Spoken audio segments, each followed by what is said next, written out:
우리 함께 인사를 나누겠습니다. 복음의 능력으로 한 해를 승리하십시오. 둘째 주라 해피 뉴 이어 하려고 했는데 왠지 어색합니다. 우리 주님으로, 주님의 능력으로 인하여 행복하고 복된 한 해가 되시기를 간절히 축복합니다. 사실 오늘은 팬데믹 상황 때문에 많은 교회가 비대면 예배를 드린다 소식 들으셨습니까? 예, 그렇습니다. 여러 교회들이 지금 온라인 예배에 집중을 하고 있습니다. 그런데요, 여러분에게 오늘 중요한 제안을 하면서 오늘 말씀으로 들어가길 원합니다. 여러분들 우리 자녀들이나 혹은 여러 전시장 컴퓨터 하는 사람들을 보면은 이 고글이라는 안경을 쓰고 게임을 하고 이런 거 보셨나요? 상상을 하십시오. 여러분이 그 안경을 쓰시고 들어갑시다. 어디로 들어가냐면 가상세계로 한번 들어가 보자고요. 그 가상세계 안에 들어갔는데 예배당에 갔어요. 여러 사람이 모였습니다. 거기서 함께 우리가 각각 아바타의 모습이 되어서 함께 찬송을 합니다. 기도도 하고. 목사님 역할을 하는 아바타가 나와서 설교를 또 하네요. 가상공간이라고 그랬죠. 헌금 순서가 되니까 각각 자기 몸은 집에 있는데 가상화폐로 클릭해가지고 헌금해요. 잠시 후에 우리 소그룹 하겠습니다. 셀 모임 하겠습니다. 그랬더니 그 안에서 끼리끼리 이렇게 또 그룹을 나눠서 소그룹을 합니다. 어떠세요? 게임 같으세요? 영화 같으세요? 이런 일들이 지금 우리 앞에 펼쳐지고 있습니다. 이 모습을 뭐라고 그러냐면 메타버스라고 합니다. 일부 때 메타버스라고 그랬다 혼났어요. R 발음 넣으라고. 메타버스라고 그럽니다. 메타. 이건 뭐냐면 초월적인 그런 단어고요. 벌스는 유니버스에서 왔거든요. 세계. 이런 뜻이 아닙니까? 그러니까 초월적 세상이 우리 앞에 펼쳐지고 있는 거예요. 이게 현실입니다. 지금 세계가 팬데믹으로 인하여 비대면이 일상이 됐잖아요. 그런데 이 메타버스가 더 이상 낯선 개념이 아니네요. 왜? 경제, 사회, 문화, 예술, 산업, 의료, 교육 할 것 없이 계속해서 다양한 시도가 일어나기 때문에 그렇습니다. 우리가 잘 아는 페이스북, 애플, 구글, 이런 마이크로소프트 이런 데에서는 이미 다 진행을 하고 있어요. 한국의 삼성, 현대 할 것 없이 거대 기업들이 앞다퉈서 이 메타 산업을 진행하고 있습니다. 그러니까 나도 모르게 우리도 모르는 사이에 메타버스 세계 안으로 지금 우리가 들어가고 있어요. 점점 그 안에서 이게 도대체 디지털 세상인지 현실 세상인지 헷갈려요. 이게 감각이 희미해져 가는 거죠. 그런데 이게 세상만 그러냐? 아닙니다. 교회도 선교단체도 지금 이 일을 하고 있습니다. 여러분들 느끼시나요? 한국은 벌써 작년부터 이 바람이 엄청 불어서 메타버스로 돈을 번다 어쩐다 이런 일들이 많은데 우리 이민사회가 조금 한 스텝이 늦거든요. 우리 LA에 있는 DJ 소토 목사님은 3년 전부터 누구나 올 수 있는 벽이 없는 가상교회를 시작을 했어요. 예배, 소통, 교제, 교육 다양한 영역에서 사역을 아주 메타버스의 기술을 활용해서 활발하게 하고 있습니다. 자, 그러면 이거 어떡하지? 우리도 그 가상 공간에 들어가야 되는 거야? 이런 고민이 생기잖아요. 과연 거기에 우리 접촉해야 돼? 이거 허상 아니야? 여러분, 우리 자녀들이, 우리 청년들이, 우리 다음 세대들이 활동하고 있는 이 SNS라든가 가상세계 안도 선교지인 것을 아셔야 됩니다. 중요한 거죠. 영혼들이 거기다 모여 있으니까. 아니, 그 가상 공간 안도 하나님의 공간이니까 우리가 그걸 소홀히 할 수가 없잖아요. 자, 우리가 어떤 환경이 되었던 유연하게 대응하고 수용할 이런 어떤 시스템 갖춘 그런 메타버스형 교회가 되어야 할 텐데 과연 이게 성경적인가? 우린 이런 도전 앞에 놓이게 됩니다. 우리 그리스도인들은, 우리 교회는 어떻게 대처해야 되죠? 사실이요, 왜 이런 고민을 해야 되냐면 함께 모여 하나님의 임재를 느끼고 예배 드리는 게 얼마나 중요하지 않습니까? 그럴 때 우리가 은혜를 받잖아요.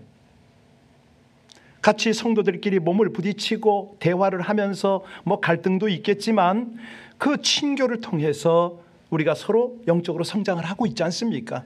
연합하고 협력해서 하나님의 사명을 감당하고 있단 말입니다. 이 가상 공간이 효과적 커뮤니케이션을 이루는 데는 필요합니다. 그런데 생각해 보세요. 아니 그러면 우리 하나님께서 그냥 하늘에서 다 지시하고 마시지 왜 사람 몸을 입고 이 땅에 오셨을까? 아니 육신을 입고 세상에 오신 우리 하나님의 뜻은 이 가상 공간 안에 어떻게 어울릴까? 우린 고민이 돼요. 사실요, 이 가상 공간 안에서는 우리의 땀과 눈물과 열정과 정성 이런 헌신을 구현하기가 너무 어렵잖아요. 그래서 지금 이 시대적 상황에서 우리가 마음을 다잡고 무엇보다도 우리의 신앙생활을 바르게 해야 될 것입니다. 하나님은 말씀하시잖아요. 마음과 뜻과 정성과 힘을 다하여 주 너의 하나님을 사랑하라, 예배하라, 이렇게 말씀하셨어요. 그리고 성도가 서로 교제하고 섬기며 사명을 감당하라, 이렇게 말씀을 하셨거든요.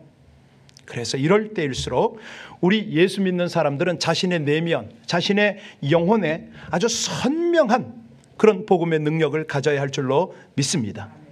세상에 흔들리고 세상 어떤 시류에 쫓겨다니고 이런 사람들이 아닌 것이죠. 분명한 믿음으로 사는 자들이 되어야 되는데, 오늘 본문이 바로 그 말씀을 하고 계셔서 오늘 본문을 통해서 우리가 시몬과 안나를 통해서 우리 영혼에 더욱 선명한 능력을 입는 방법, 그래서 어떻게 살 것인가, 이 은혜를 나누는 시간이 되었으면 참 좋겠습니다. 여러분, 시몬이라는 이름의 뜻 혹시 아세요?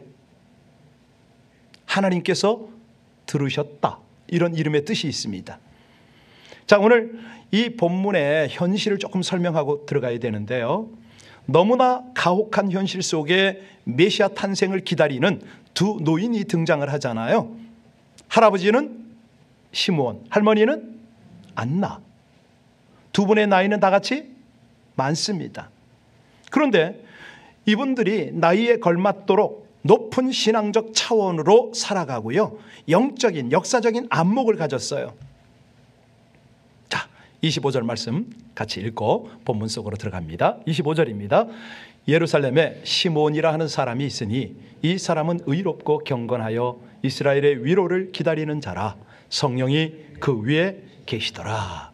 자, 이 예루살렘과 이스라엘의 역사적 상황을 조금 설명을 해야 되겠는데요, 당시 이스라엘은 로마의 압제 아래에 있었습니다.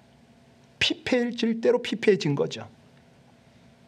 영적으로 말라기 이후에 약 400년 동안 하나님의 말씀의 등불이 꺼진 지가 오래가 된 거예요. 도덕적으로는 이스라엘이 심히 부패해서 썩을 대로 썩었습니다. 경제적으로는요, 다 수탈당하니까 너무 가난했지요. 각 지역에는 병자들이 흘러넘쳤습니다. 도대체 소망이 보이질 않아요. 무엇도 기대할 수 없는 그런 상황이었습니다. 그러니 사람들은 현실을 보고 탄식하죠. 원망하죠. 하나님을 원망하고 조상들을 원망하고 비난하고 이렇게 살았습니다. 자기 딴에 머리 좀 돌아간다는 사람들은 내가 잘 먹고 잘 사는 게 장땡이지 싶어서 극도로 이기주의의 삶을 살았고요. 그러니 아무리 신앙생활을 잘한다 하는 시몬과 안나라 할지라도 하루하루 살고 그냥 하나님 앞에 갈 날을 생각할 수밖에 없었던 그런 배경이라는 거죠.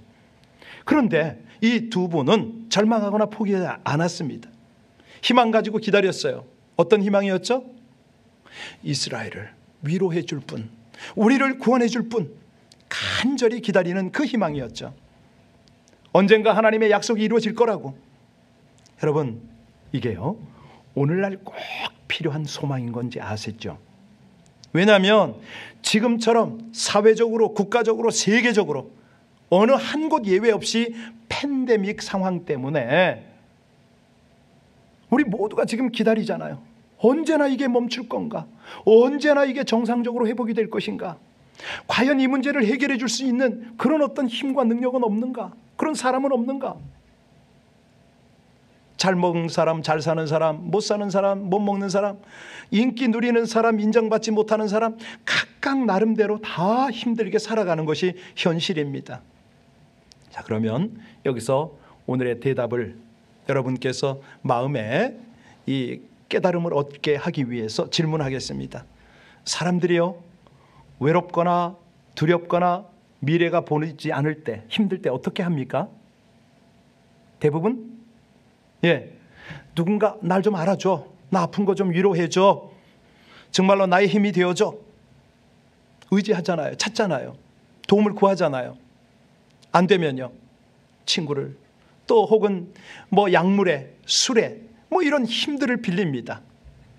그것 가지고도 안 되니까 강아지나 고양이나 반려동물을 또 어떻게 자기 위로로 삼으려고 하죠.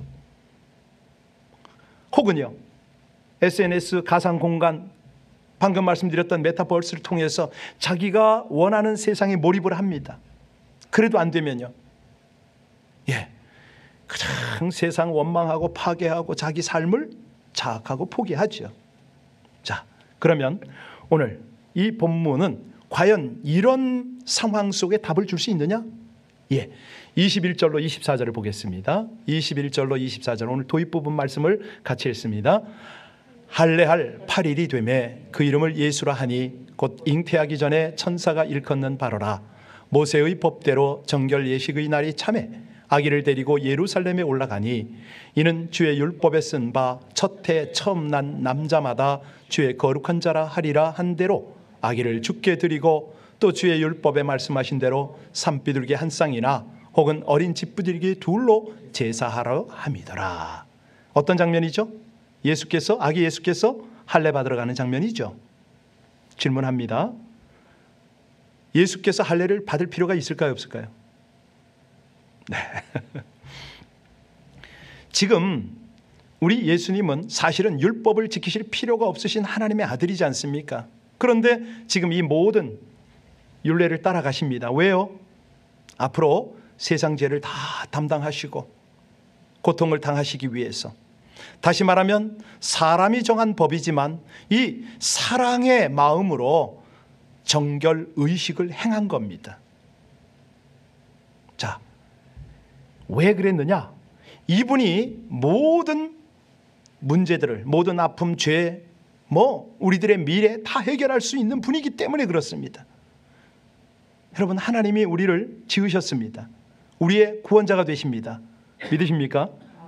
그래서 이사야서 53장에 말씀하시잖아요.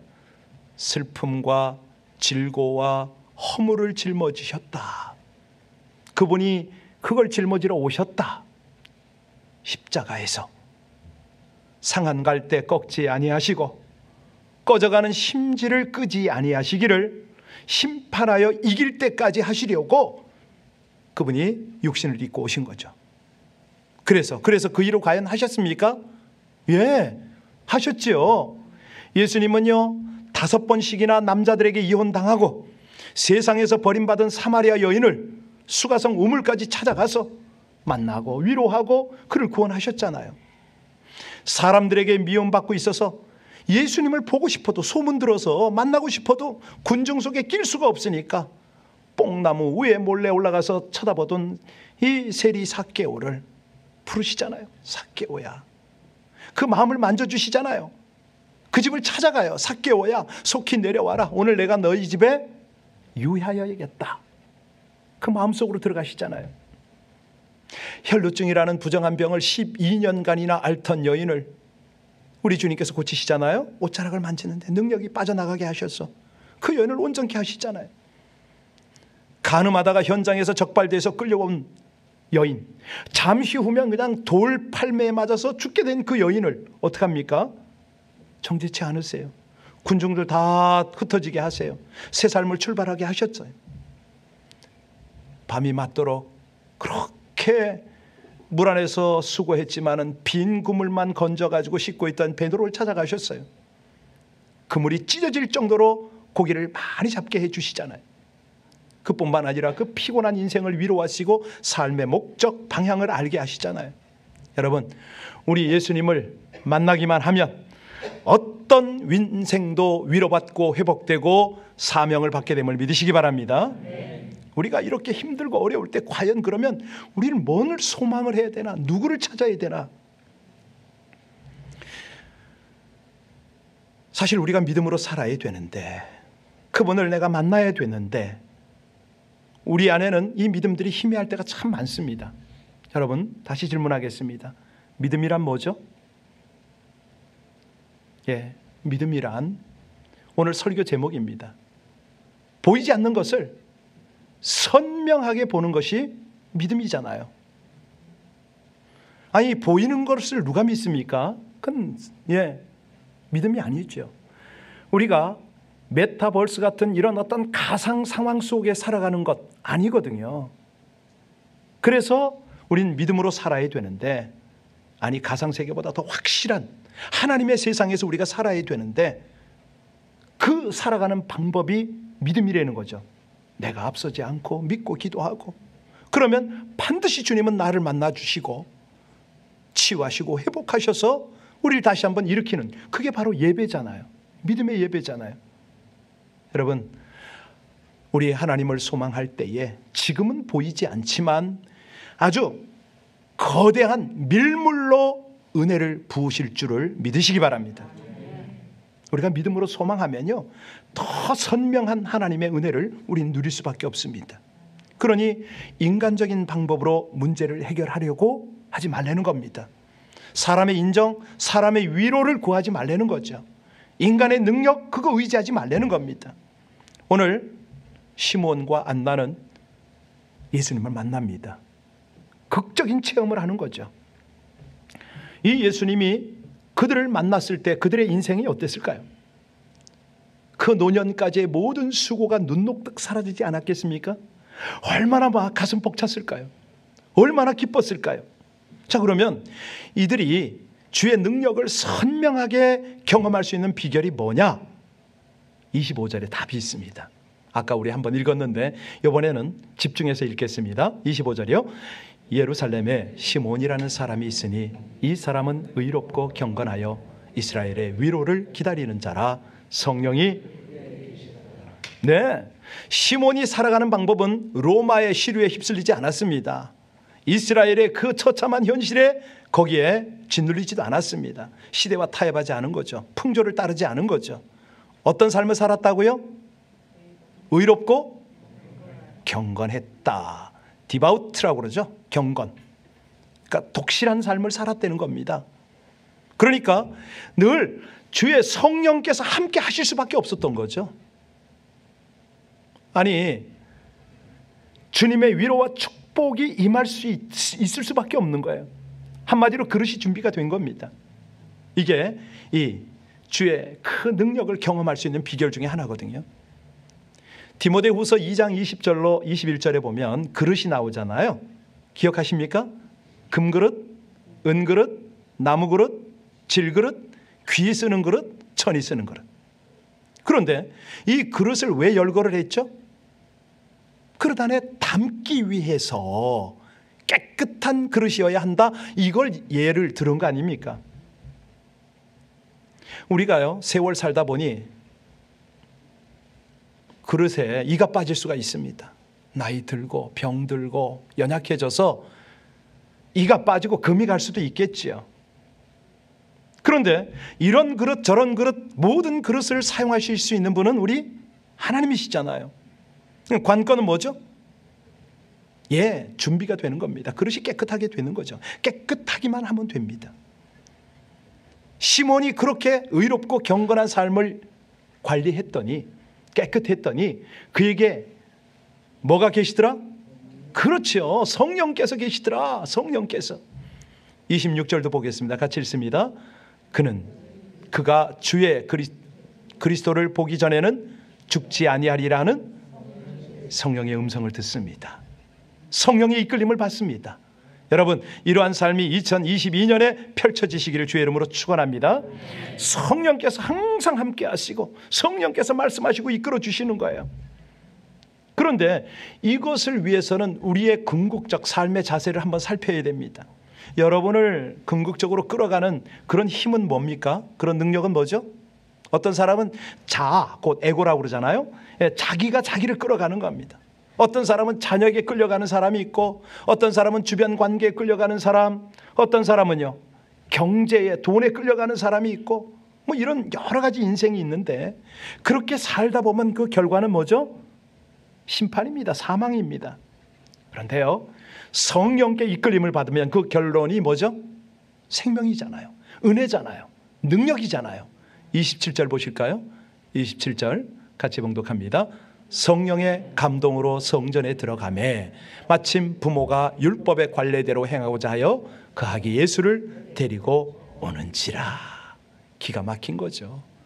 예수가 딱 들어오는데 그 성전에서 처음으로 예수님을 만나는 거예요. 아니, 상상 한번 해보세요.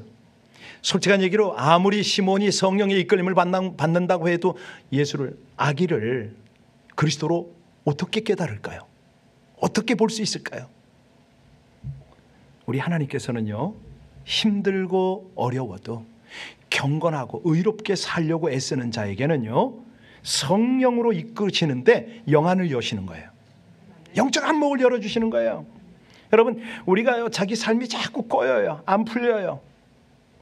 그럼에도 불구하고 믿음으로 살려고 몸부림쳐 보세요. 성령께서 인도하십니다. 길을 열어주세요. 눈을 열어주세요. 여러분, 부디 성령의 감동과 인도를 따라 영적 세계를 꿰뚫고 통찰하는 은혜가 함께 하시기를 주의 이름으로 축원합니다. 예, 이 메타버스 차원이 아니죠. 우리는 그 차원을 더 깊이 들어가서 영적 세계를 볼 줄 아는 것이죠. 자, 이 시몬이 어떤 안목으로 이 예수를 보았는가? 30절로 32절입니다. 30절로 32절 같이 보겠습니다. 내 눈이 주의 구원을 보았사오니 이는 만민 앞에 예비하신 것이요 이방을 비추는 빛이요 주의 백성 이스라엘의 영광이니이다 하니. 야, 이게 보세요. 아니, 그 아기를 보는데 이게 보인 거예요. 아기를 보는데 영안이 안 열리고야 어떻게 이런 고백을 하겠습니까? 우리가요, 정말로 세월 사는 게 이 팬데믹 때문에 너무나 영적인 근시안입니다. 앞을 못 봐요. 도대체 예측이 안 돼요. 그런데 그것뿐만 아니라 자신의 삶, 자꾸 어려움이 이게 언제나 끝날까? 그러니까 남 탓하고 환경 탓하고 그러잖아요. 그러다가도 안 되면 술, 정욕으로 자신을 더럽힙니다. 막 흔들리니까 아무렇게 사는 사람들을 많이 봅니다. 개 중에는 막연히 어떻게 되겠지? 아니, 뭐 이렇게 어려울 땐 정부가 돈 좀 풀어야 되는 거 아니야? 부모 형제가 뭔가 힘이 되어줄 텐데 기대도 하고, 애들이 다 컸으니까 뭐가 방법이 있겠지 의지하다가 실망하잖아요. 그런데요, 오늘 메시지를 통해서 하나님은 분명히 우리에게 도전하십니다. 어려울 때 과연 의롭고 경건한 삶으로 성령의 인도를 받겠느냐? 이 어려움을 허락한 하나님의 뜻을 네가 분별하겠느냐? 그리고 무엇보다도 보이지 않는 능력을 덧입어서 이 위기를 승리하겠느냐? 우리 하나님이 그 도전을 하시는 거 아닙니까? 자, 여기 정말로 어려운 사람을 하나님은 또 예로 등장시킵니다. 누구냐면 36절로 37절 읽어보면 그 이름이 나오죠. 36절 37절 같이 읽습니다. 또 아셀 지파 바누엘의 딸 안나라 하는 선지자가 있어 나이가 매우 많았더라. 그가 결혼한 후 7해 동안 남편과 함께 살다가 과부가 되고 84세가 되었더라. 이 사람이 성전을 떠나지 아니하고 주야로 금식하며 기도함으로 섬기더라. 결혼 생활 몇 년 했다고요? 예, 우리 교회는 3년밖에 안 하신 권사님이 한 분 계신데 84년을 홀로 살았답니다. 성전 떠나지 않고 금식하고 기도하고 주의 은혜를 기다린 거죠. 이게 결코 쉽지 않잖아요. 여러분들 어떠세요? 어려울수록 성전 중심으로 사십니까? 외로울수록, 힘들수록, 앞이 보이지 않을수록 성전 중심으로 살아가십니까? 예, 쉽지 않죠. 자, 그러면 이 안나가 어떤 기도를 했을까? 궁금하지 않으세요? 어떤 기도를 했을까요? 예, 오늘 본문은 그 대답을 우리에게 알려줍니다. 이스라엘의 구원, 시온의 영광, 하나님의 영광이 회복되도록 기도했을 겁니다. 백성들의 죄를 용서해달라고. 아마 이 선지자니까 그런 심정으로 기도했겠죠. 여러분, 중요한 건 뭐냐면 일이 잘 되든 막히든 보이든 안 보이든 믿음으로 기도하는 사람, 이 사람은 하나님께서요 세상과 죄와 타협하지 않도록 의롭고 경건한 삶을 살아가게 하신다는 거예요. 자기가 알든 모르든 간에 하나님의 은혜가 그를 통해서 흘러가게 한다는 거죠. 세상 사람들은요 이 죄에 빠져 있기 때문에 듣도 보도 못합니다. 지금 우리가 나누는 거는 영적인 거잖아요. 예. 아니 보여도 하찮게 여길 수가 있어요. 그런데 우리 하나님은 지켜보시잖아요. 기도를 들으시잖아요. 그리고 마침내 우리 인생들이 분명히 깨닫고 느낄 수밖에 없도록 선명하고도 분명한 능력을 나타내 보이시잖아요. 우리 28절부터 31절까지 같이 읽겠습니다. 28절부터 같이 읽습니다. 시몬이 아기를 안고 하나님을 찬송하여 이르되 주제여 이제는 말씀하신 대로 종을 평안히 놓아주시는도다. 네, 눈이 주의 구원을 보았사오니 이는 만민 앞에 여러분 지금 이 기도를요 이 고백을 그냥 가만히 듣지 마세요. 지금 뭐를 고백하는 거냐면 주제여 이제 말씀하신 대로 종을 평안히 놓아주시는도다. 이 고백이에요. 이거에 무슨 말이죠? 하나님 이제는 제가 죽어도 한이 없습니다. 됐습니다. 저 부르세요. 이제 주님 앞에 섭니다. 인생 말년이거든요. 그동안에 시몬과 안나가 하나님 앞에 설 날만 기다리고 있었는데 이게 웬일입니까? 하나님의 구원의 역사가 자기 앞에 펼쳐지는 거예요. 한나는 분명 이가 다 빠졌을 거예요. 그때 임플란트 없었잖아요.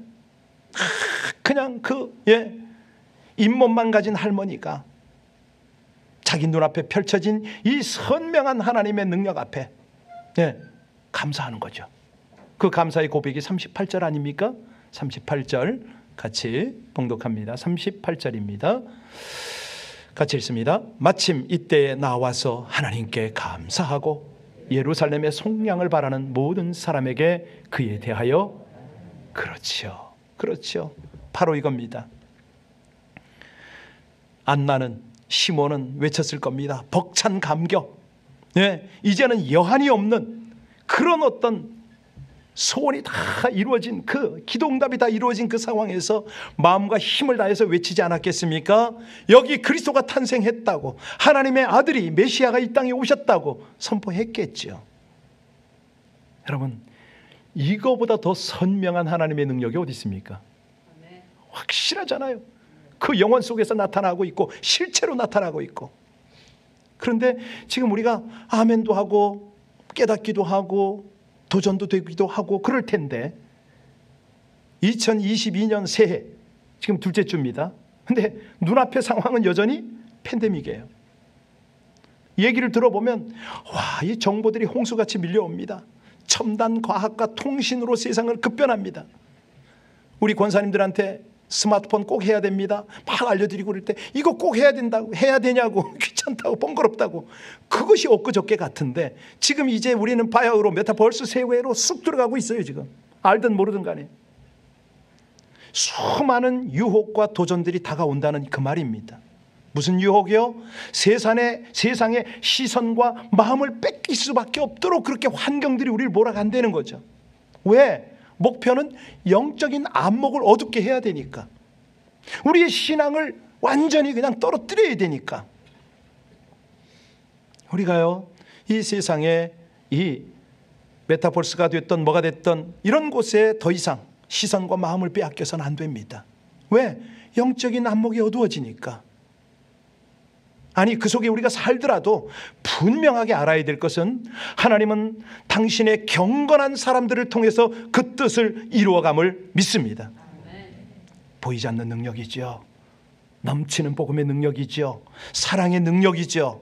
이것을 그들에게 부으셔서 마침내 하나님의 뜻, 하나님의 나라를 이루시는 것입니다. 여러분 믿음은 바라는 것들의 뭐다? 선명한 실상인 거예요. 분명히 나타나는 거예요. 지금은 보이지 않지만 반드시 하나님께서 나타내신다는 거죠. 자, 보지 못하는 것들의 뭐다? 증거로 하나님이 확실하게 드러내시는 거죠. 세월이 이럴 때일수록 우리 모두는 경건한 믿음으로 주를 의뢰하고 더 선명하고 넘치는 능력으로 살아가시기를 주의 이름으로 축원합니다. 설교를 듣고 여러분 아멘 하고 지금 예배당을 나서도 여전히 우리 앞에는 두려움이 있습니다. 막막합니다. 힘이 없을 때가 있습니다. 해결되지 않는 문제가 산적하고요, 아무리 기도해도 응답이 안 될 수가 있어요. 그러나 안심하십시오. 두려워하지 마십시오. 무서워하지 마십시오. 어제나 오늘이나 한결같으신 우리 주님께서 성령으로 함께 하시며 역사하실 줄로 믿습니다. 시몬이 오랜 세월을 기다리다가 마침내 아기를 안고 우리 하나님을 찬송했던 것처럼 우리도 열망 가지고 믿음 내려놓지 않고 그렇게 주님을 의뢰할 때 불언지간에 하나님의 능력을 경험하게 될 줄로 믿습니다.